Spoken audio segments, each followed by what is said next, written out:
আজকে আমি আপনাদের সঙ্গে আলোচনা করব টমেটো চাষ সম্বন্ধে কিছু তথ্য।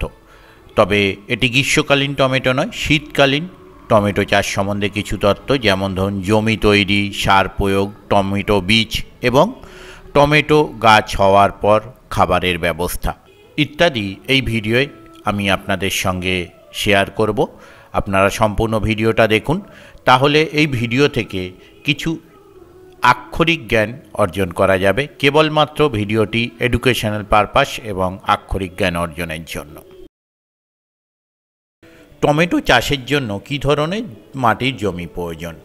বেলে দোআঁশ, দোআঁশ ও এঁটেল মাটি, এই তিন ধরনের মাটিতেই কিন্তু টমেটো চাষ হয়ে থাকে।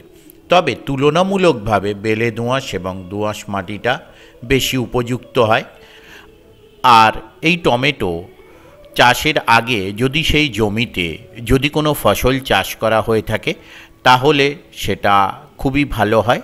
তার কারণ আগে যদি ধরুন কোনো ফসল চাষ করে থাকেন, সেই ফসলে যে গাছপালা হয়েছিল তাতে যে সার প্রয়োগ করেছিলেন আপনারা বা যে সার প্রয়োগ আমরা করে থাকি, তাতে সম্পূর্ণ সারটা কিন্তু সেই গাছ খেতে পারে না, কিছুটা জমিতে থেকে যায়। আর আমাদের বাংলার যারা চাষি রয়েছি তারা তো একটু বেশি পরিমাণ সার প্রয়োগ করার অভ্যাস ম্যাক্সিমামের মধ্যেই থেকে থাকে। তাই আগের যে ফসল হয়েছিল সেই ফসল কাটার পর যদি সেই জমিতে শীতকালীন টমেটো বসানো হয়, তাহলে আগে কিছুটা সার জমিতে থাকার জন্য সার প্রয়োগ কম করতে হয় এবং ফলও যথেষ্ট ভালো পাওয়া যায়। এই শীতকালীন টমেটো চাষের জন্য যেটা করা হবে, টমেটো গাছ বসানোর এক মাস আগে, কম বেশি এক মাস আগে বিঘে প্রতি 25 কেজি চুন, এখানে বিঘে 33 শতকে বিঘে ধরা হচ্ছে, 33 শতকে যেখানে এক বিঘে, সেই বিঘে প্রতি 25 কেজি চুন আপনাকে ভালোভাবে ছড়িয়ে দিতে হবে। ছড়িয়ে দেওয়ার পর তারপর জমিতে লাঙল দিয়ে জমিটি রাখতে হবে। এই চুন দেওয়ার ফলে যেমন জমিটি শোধন হবে, তেমনি অপকারী ছত্রাক ও ব্যাকটেরিয়া জমিতে যদি থেকে থাকে সেগুলো ধ্বংস হয়ে যাবে। আর টমেটো গাছে প্রচুর পরিমাণ ক্যালসিয়ামের প্রয়োজন হয়। জমিতে চুন দেওয়া থাকলে সেখানে জমিতে ক্যালসিয়ামের যোগানটা পাবে, যেটা টমেটো গাছের পক্ষে খুবই উপকারী হবে। আমি কয়েকটি উন্নত মানের শীতকালীন টমেটো বীজের কথা বলছি, যেগুলো থেকে ভালো ফল পাওয়া যায়।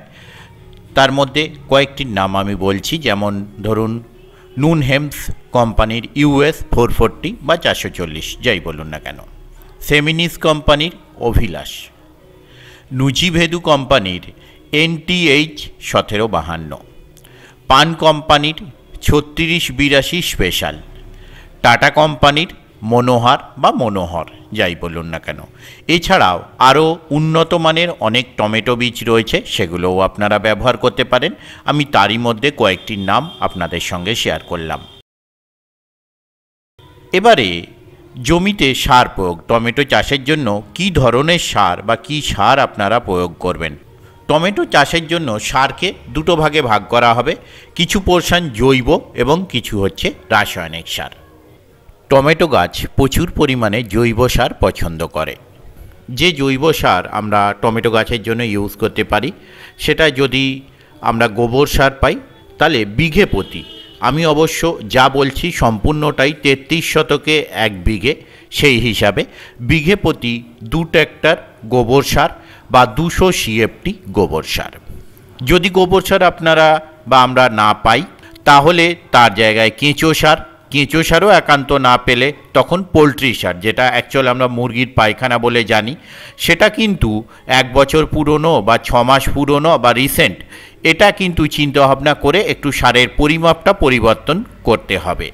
এগুলোও যদি হাতের কাছে না থাকে তাহলে 50 কেজি সর্ষের খোল বিঘে প্রতি আমরা দিতে পারি।